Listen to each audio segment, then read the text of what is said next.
नमस्कार दोस्तों। आज दोस्तों मैं आपको एक ऐसे आदमी की कहानी सुनाता हूँ जो अपने कर्म के प्रति या अपने काम के प्रति एकदम वफादार है। और वो ऐसा वफादार है कि वो किसी भी कंडीशन में किसी को भी गलत काम करके नहीं देना चाहता। वो मानता है कि मेरा ईश्वर देख रहा है और मेरे को खुद को पता है इसमें गलती है, तो मैं वो चीज़ नहीं दे सकता। तो चलो दोस्तों आज शुरू करते हैं कहानी। एक गांव था। उस गांव का सरपंच बहुत ही ईमानदार था और वो सरपंच चाहता था कि मैं गांव में एक बहुत बड़ा मंदिर बनाऊं, क्योंकि वो थोड़ा भक्ति में भी विश्वास रखने वाला आदमी था, भगवान पे भरोसा रखने वाला आदमी। तो वो चाहता था कि मैं गांव में मंदिर बनाऊं। तो उसके लिए उसने ज़मीन खरीद ली और ज़मीन खरीद के उसने पूरी तैयारियां कर ली और मूर्ति बनाने का ठेका भी उसने दे दिया। अब उसने जैसे मूर्ति बनाने का ठेका दिए हुए उसको 2-3-4 महीने हो गए थे। तो वो सोचा कि मैं 2 महीने हो गए थे लगभग। तो वो सोचा कि यार मैं चलता हूँ मूर्तिकार के पास, देखता हूँ उसका काम कहाँ तक कंप्लीट किया है। तो वो गया तो उसने देखा कि मूर्तिकार के पास तो वो एक मूर्ति ऑलरेडी बनी हुई थी और एक मूर्ति पे वो काम कर रहा था। तो उसने मूर्तिकार को कहा कि मैंने तो आपसे एक ही मूर्ति मांगी है, तो आप 2 क्यों बना रहे हो? और अगर सेम ही मूर्ति किसी और को दे रहे हो तो ये भी गलत है, आप कुछ चेंजेस करके दो, किसी और को दे रहे हो। तो उसने कहा सरपंच साहब नहीं तो मैं आपको 2 मूर्तियां दे रहा हूँ, नहीं मैं किसी और को सेम मूर्ति दे रहा हूँ।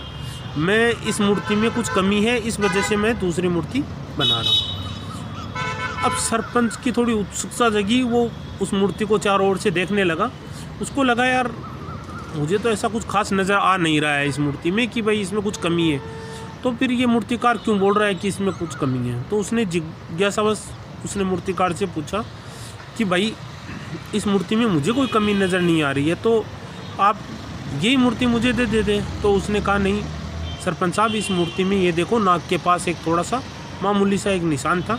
तो उसने कहा कि ये इसमें ये कमी होने की वजह से मैं यह आपके लिए दूसरी मूर्ति बना रहा हूँ। तो उसने बोला कि इस मूर्ति में मंदिर में हम कुछ दूरी रखेंगे वैसे भी दर्शन के लिए, और इस मूर्ति का किसी को पता भी नहीं चल रहा है, तो यही मूर्ति दे देते आप, आपने इतना माइनर चीज़ के लिए दूसरी मूर्ति क्यों बनाई? तो उसने कहा कि सरपंच साहब सरपंच साहब ये मानता हूँ मैं कि आपको पता नहीं है, लेकिन मुझे पता है और मेरे भगवान को पता है। जब मुझे और मेरे भगवान को पता है तो मैं गलत काम क्यों करूँ? तो मैं कभी भी नहीं चाहता कि मैं आपको ऐसी मूर्ति दूँ जिसमें कोई कमी हो। मुझे मेरा काम का 100% देना है और मैं ऐसा चाहता हूँ कि इस मूर्ति को देके या मैं इस काम को करके मेरा 100% देके मुझे अपने आप पे गर्व महसूस हो।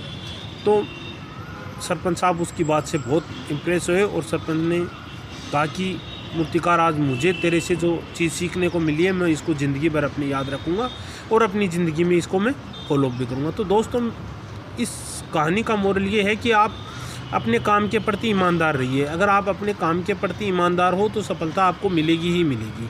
और दूसरी बात, अगर आप संतुष्टि से कोई काम करते हो और सामने वाले को संतुष्ट करने की आप पूरी कोशिश करो जितना आपसे हो सके।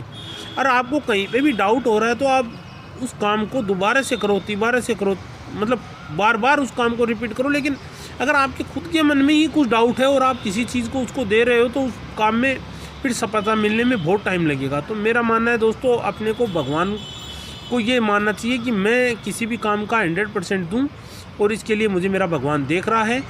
और मोरल इसका यही है कि दोस्तों कि काम का 100% अपने को देना है, और जब अपन किसी भी काम का 100% देता है तो ऊपर भगवान उसकी सफलता की मंजिल तय करता है और वो सफलता अपने को मिलती ही मिलती है।